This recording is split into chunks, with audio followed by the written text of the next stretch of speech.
It began not with a whisper, but with the roar of siege engines at our gates. I remember the smoke staining the sky, the frantic shouts of soldiers, and the grim face of my father, the king, as he gave the order that would tear my world apart. "Take her to safety," he commanded the knight, a man I knew only as a silhouette of honor and steel in our court. And so we fled, two figures swallowed by the looming ancient green of a jungle far from home. I was terrified, every shadow a monster, every sound an enemy, my royal gown torn by thorns that seemed to grasp at the life I was leaving behind. When night fell, a deeper, more profound fear set in, the fear of being truly alone. He built a sanctuary of canvas and wool, a tent filled with the familiar comforts of royal rugs, a final echo of a palace now under fire. But it was an empty comfort. As I sat upon those silks, my courage failed me, and I asked him, my voice barely a whisper, "Please don't leave me." And he didn't.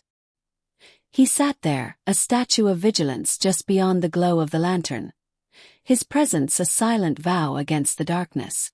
I drifted to sleep to the sound of his steady breathing, a lullaby more soothing than any minstrel's song.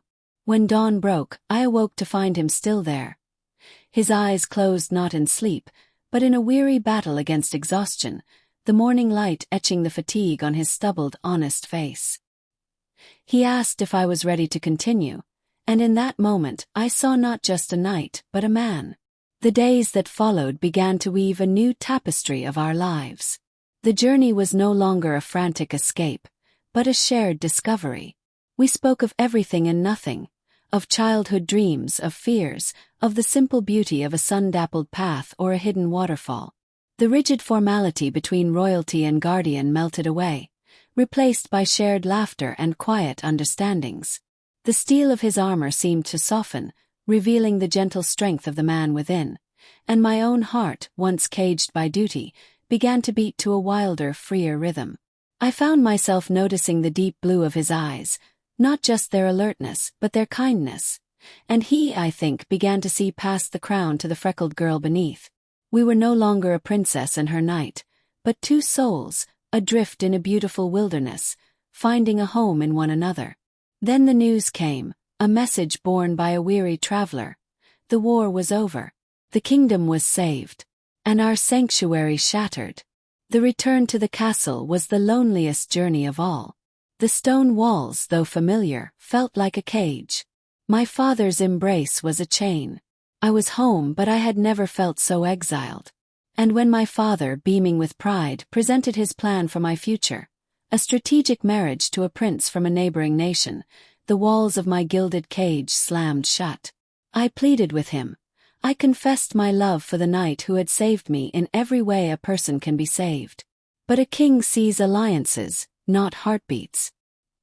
He saw a knight as a servant, not a suitor. That night, as the castle slept, I made a choice. Chose us. Slipping through silent corridors, I traded my silks for a servant's cloak and ran, my heart pounding a desperate rhythm, not towards safety, but towards the only person who ever made me feel safe. I found him in his soldier's tent, packing away the life he had known. The look of shock on his face melted into a resolve that mirrored my own. Without a word he took my hand and we ran. We ran from duty, from expectation, from crowns and thrones. We ran until we found these hills, where the air is clean and the only law is the one written on our hearts. Here, in this small cottage, with the mountains as our witnesses, we built a new kingdom. It has no flags or armies, no gold or jewels. Its wealth is in the sunrise we greet together, the simple meals we share, and the love that grew, not in a palace ballroom, but on a path through the wilderness, guarded by a knight who never left my side, and now never will.